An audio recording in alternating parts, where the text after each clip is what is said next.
Terima kasih kembali bersama kami di 811 Show pemirsa dan kami masih memperbincangkan seputar penyuluh budaya 2013. Mas Novi, kiranya apa sih selama ini, selama setahun kemarin ya, program kerjanya dan apa lagi yang dibutuhkan dari pemerintah pusat maupun pemerintah daerah? Dukungan apa? Terima kasih Mas Indra. Jadi program saya sebenarnya cuma satu, yaitu jaringan budaya. Ya. Gimana saya memotivasi pegiat sejarah budaya di daerah, yaitu di Sumeneb. Salah satunya adalah Songonep Tempo Dulu, yaitu organisasi pegiat sejarah budaya di Sumeneb. Saya ajak mereka bikin acara seperti buat film, kemudian juga jaringan budaya antar sekolah. Kebetulan tanggal 24 April yang lalu itu momen besar untuk teman-teman Songonep Tempo Dulu, Sumeneb Berbagi, dan saya mengumpulkan perwakilan sekolah untuk sarasan budaya di acara KIM, Kelompok Informasi Masyarakat se-Jawa Timur. Nah itu hasilnya adalah kita bentuk jaringan antara sekolah semacam itu. Kemudian juga jaringan budaya ke desa-desa. Jadi saya mengajak komunitas-komunitas Songonep Tempo Dulu maupun pelajar budaya Sumeneb untuk menggali potensi sejarah budaya di desa-desa. Kemudian hasilnya kita buatkan web untuk desa. Jadi kita nggak cuma menggali, tetapi juga memberikan sebuah media untuk desa itu. Bentuk dukungan selama ini sudah mencukupi untuk menjalankan program tadi atau bagaimana? Kalau selama ini kita swadaya, Mbak. Jadi dari semangat anak-anak muda itu kita buat program bersama semacam itu. Ya kedepannya semoga sinergi lah antara pemerintah pusat, antara kementerian juga, antar kementerian dan juga pihak pemerintah daerah semacam itu untuk mendukung program pelestarian sejarah budaya demi Indonesia semacam itu. Bu Sri, ini kan memang salah satu komitmen para penyuluh budaya ini untuk daerah 3T ya, terdepan, terluar, dan tertinggal. Kinerja mereka sampai setahun terakhir ini bagaimana? Sudah memenuhi harapan?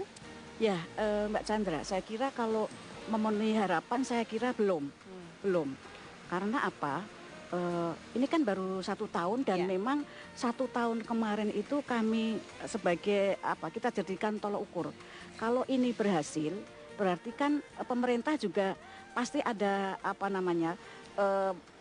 ingin ditambah lagi. Misalnya tahun ini tambah 50 orang.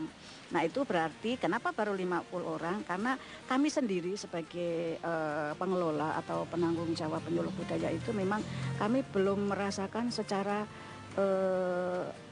maksimal. Artinya 100% pun belum gitu. Dan itu diakui juga oleh mereka-mereka itu. Karena apa?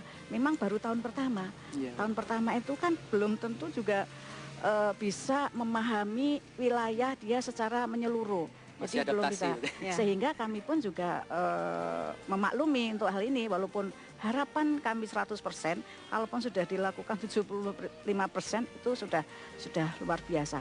Dan ini mereka punya yel-yelnya, kalau penyuluh budaya itu memang dia, kalau saya tanya penyuluh budaya luar biasa, sehingga dia ini mereka ini saya sangat percaya bahwa apa yang diberikan tanggung jawab oleh pemerintah, oleh Kementerian Pendidikan dan Kebudayaan, saya kira mereka ini betul-betul akan dia lakukan.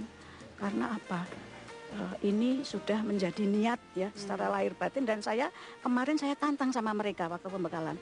Kalau para penyuluh budaya yang sudah lulus 150 ini misalnya belum secara sungguh-sungguh, masih ragu-ragu, belum lahir batin istilahnya untuk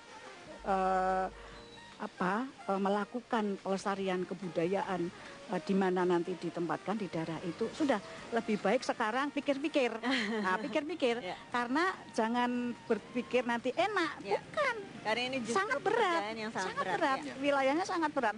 Bahkan jujur Mbak Chandra, saya sampaikan kemarin itu untuk insentif kan juga ada keterlambatan gitu ya. Keterlambatan itu bukan berarti memang disengaja, tetapi memang sistemnya memang harus seperti itu. Artinya, tapi mereka sebenarnya dikontrak untuk berapa lama, Bu? Untuk tahun kedua ini kami kontrak 2 tahun. 2 tahun. Tetapi ada evaluasi gitu ya. Setiap itu tadi triwulan, kemudian 6 bulan sekali. Kemudian tahun pertama kalau memang tidak sesuai seperti apa yang kita harapkan, kemudian programnya muluk-muluk, membuat program 1 tahun nggak dilakukan, ya itu pasti akan kita evaluasi, gitu, walaupun kontraknya 2 tahun. Oke, kalau statusnya ini non PNS atau sudah PNS atau bagaimana? Statusnya non PNS, Mbak Chandra. Jadi dan kami sendiri tidak menjanjikan bahwa kalau sudah masuk atau menjadi penyuluh budaya pasti nanti akan menjadi PNS, itu tidak ada. Semua kalau ada kesempatan PNS pasti harus melalui kompetensi masing-masing gitu. Oke, ini kan nanti untuk tahun ini kontraknya 2 tahun, kemarin 1 tahun. Ada rencana strategis tidak dari Kemdikbud sendiri untuk terkait para penyuluh budaya ini untuk ke depannya, jangka panjangnya, Bu? Iya, ya, rencana strategisnya tentu melihat hasil daripada apa yang telah dilakukan mereka. Jadi tentu strategis kami itu tadi, pertama yang pasti inginnya kami paling tidak satu kecamatan itu ada satu penyuluh. Ya, strategi kami seperti itu. Karena ya memang sekarang ini kan semua harus menjaga peradaban bangsa kita, harus menjaga keutuhan NKRI, dan mereka ini termasuk penjaga-penjaga yang di sana gitu. Oleh karena itu mereka juga kita bekali bela negara, ya, wawasan kebangsaan. Karena budaya itu tidak hanya aspek yang harus dia lakukan, tetapi budaya itu melalui macam-macam, budaya bersih, budaya gotong royong dan sebagainya. Jadi kiranya apa harapan barangkali sebagai penutup, Bu? Ya, harapan kami tadi disampaikan Novi bahwa saya itu jadi bundanya katanya.